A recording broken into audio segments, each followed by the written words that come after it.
Yeah. Well, a big aloha and welcome to Talk Story, the longest running talk show on Maui. And I have a very, very, very special show today. A guy I just adore, Hendricks. First I knew your wife, Shelley. And then I got to know you, and I even went to your lovely home you had with all the turkeys up there in your studio. Yeah. And you just got a new house in Kula. Yeah, and we haven't seen the turkeys lately, and I noticed the neighbor's been having a lot of barbecues lately. Was that after Thanksgiving?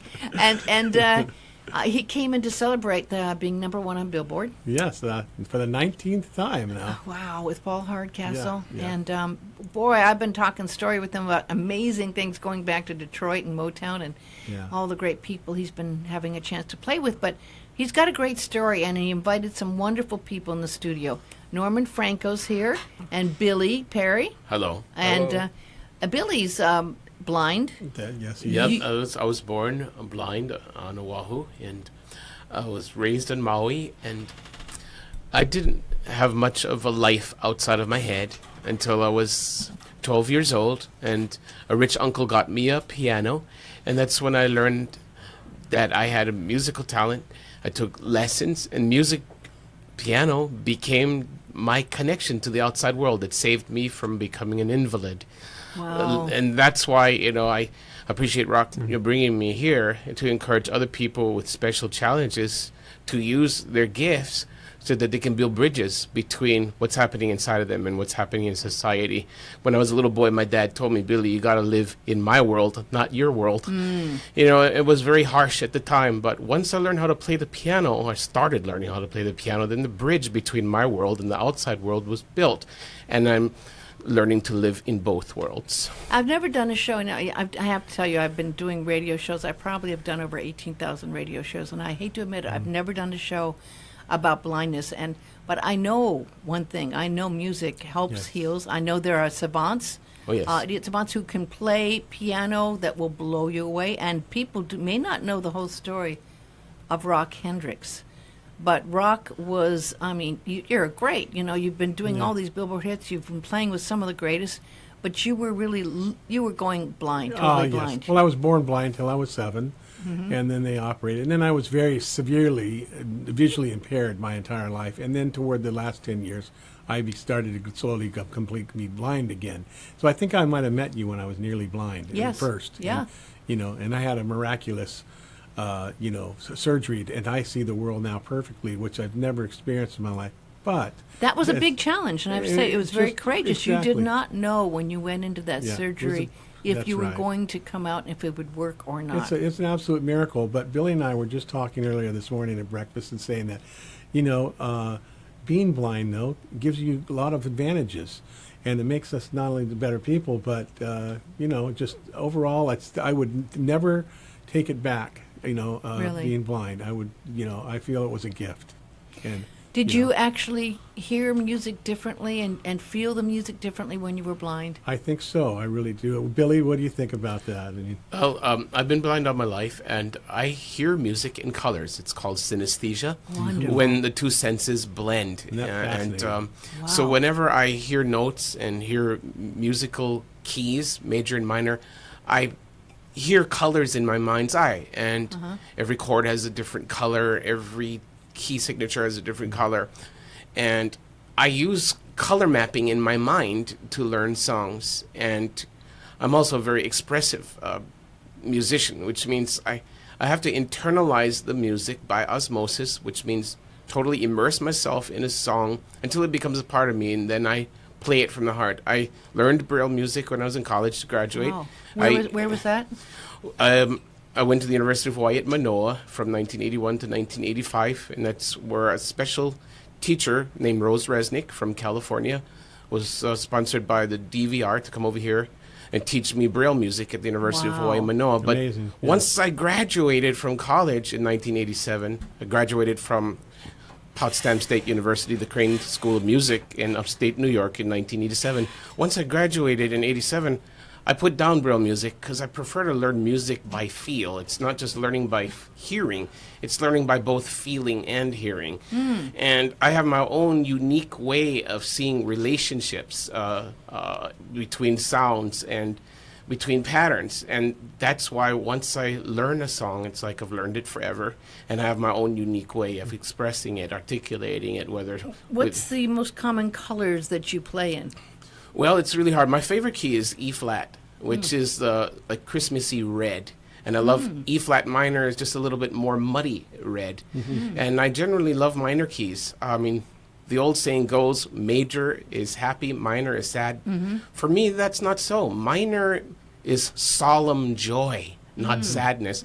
The whole dichotomy of major is happy, minor is sad, just doesn't work with me. I love music in minor keys. I love music where there's a good balance of major and minor and modal kinds of sounds. One of the reasons why I like the Beatles so much is because their music is very arcane. It's very modal. It's neither major nor minor a lot of times. What colors are the Beatles' music on? Well, it's really hard to say because it depends on what key they're playing in. Yeah. They played a lot of their songs in G. So G for me is like the color orange. Interesting. Like the song that... let's see, A Hard Day's Night is in the key of G, so that registers orange to me. But when they go to the F chord, F is like an olive green overlaid upon the orange G, but that's strictly subjective. Other people who associate color with sound have a totally different color code than I have. But they have found that each song has a color, each note has a color. Yeah, exactly. Okay, I have my own code for that. It's like C is a snow white, D flat is like a pale grayish green, and then D is a very bright grass green. E flat is a brilliant red. Then E is sort of like a pale blue. F is like an olive green. F sharp is like a rich gold. G is orange. A flat is sort of like a hollow kind of ethereal blue, but A is a more solid blue. B flat is a rich purple, magenta. Not really magenta. It's more like, let's say, purple. It's more like a lavender, like a very rich purpley lavender color is B flat. And then B is a solid, rich yellow. And when it's in a major key, the colors are very vivid. When it's in a minor key, the colors become a little bit more pastel. That's in my own Hey, code. Billy. I love that. Billy, can I interrupt for just a second? You're sorry, but I like to say this. I notice when I'm performing here these days, I look out in the audience, and they're all looking at their phones. And they're not listening and feeling the colors or the sounds and the things. People are too distracted now. And this is why it's important to understand and blind people more and what they feel and understand what they're feeling because it's a whole other realm that normal people can experience. In many regards, see, it's not just the sound and color combination or synesthesia of sound and color. Music for me is a window into knowing people's hearts and souls. Like, if a song reminds me of somebody that I love, that song becomes a vehicle for me to see into that person's soul and come to better know that person through the song that reminds me of that person.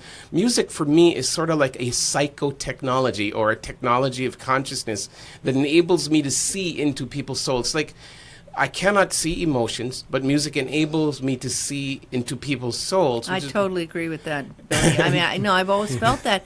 In fact, I do spoken word mainly because I don't sing, so I'm really have to get great music behind my words, but the music really lifts your soul. And the reason why I'm a student of the human brain as well is that music uniquely unites all aspects of the brain.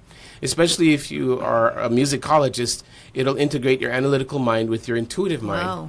And it'll integrate back and front, right and left, and up to down. I play music for senior citizens on a regular basis, and they are dying of dementia. They're very disconnected. But the minute someone plays their favorite music, the music that they grew up with, all of a sudden they become reconnected. And actually, if seniors are continually blessed with their favorite music, some of the symptoms of dementia can actually be reversed, and it has been reversed. You remember what happened with Glenn Campbell? Remember Glenn Campbell had dementia, but he still was touring and said he could still remember his chords and his songs. And every now and then he'd get lost, but he had his band with members of his family to help him out, But that kind of kept him going. What was that thing I saw on YouTube where that man hadn't spoken in, 20 years, he's an old guy, and he was totally unresponsive, and then someone came in with music therapy, and he all of a sudden, it just sparked up and he started talking again. Well, to me, music is all about meaning, okay? And my life is all about what is uniquely meaningful to me. Life is not so much about how much you know or how much you can do.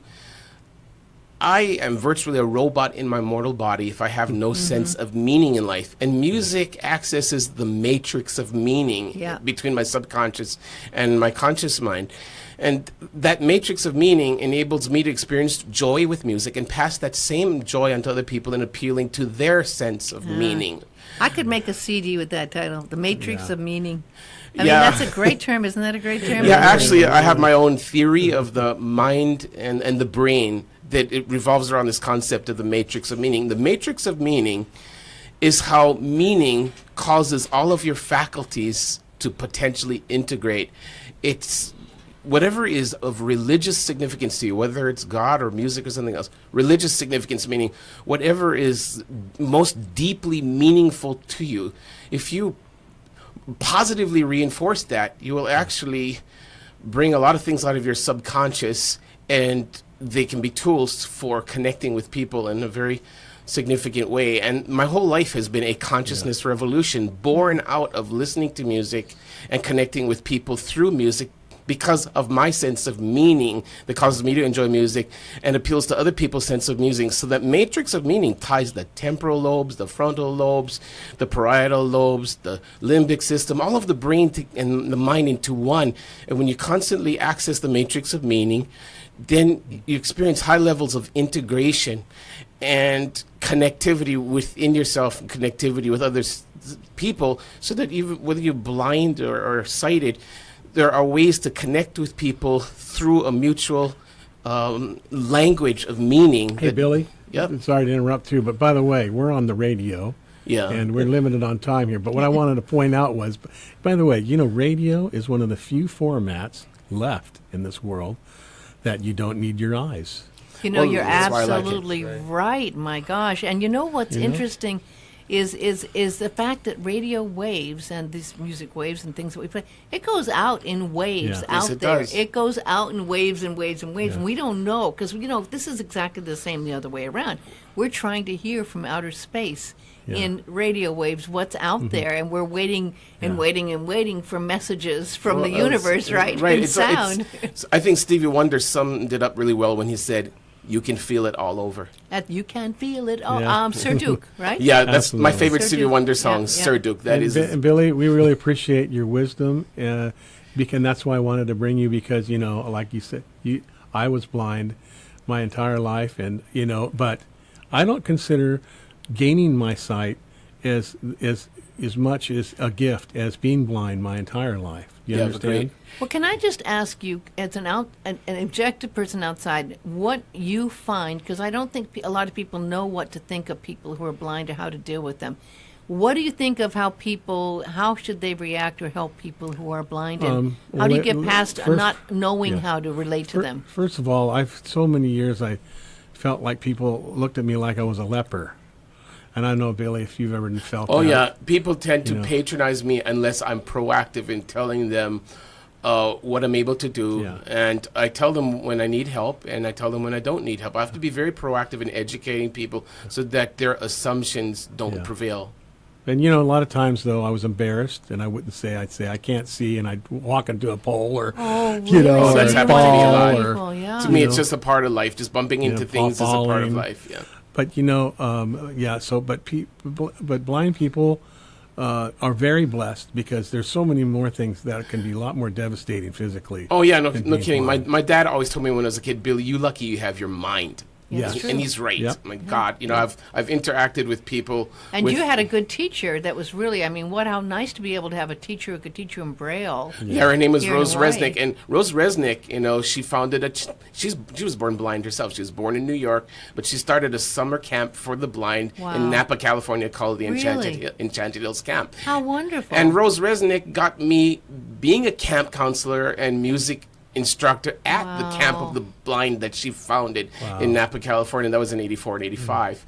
So yeah, Rose Resnick isn't a is way great. music more accepting of people who are blind than other things? Yes, right? you know, you're right. You know what, Billy? Our friend had mentioned to me that you're an incredible masseuse, and you know what was weird is when my eye doctor told me that there was only 2 jobs really mostly blind people can do. Guess what they are? Masseuse. A masseuse and a musician. Yep. Wow. Wow. And you know, it's funny, like my music instructor, Rose Resnick, told me that anatomy is for the blind. You know, you can take it any way you want to, erotically or professionally. And she's right.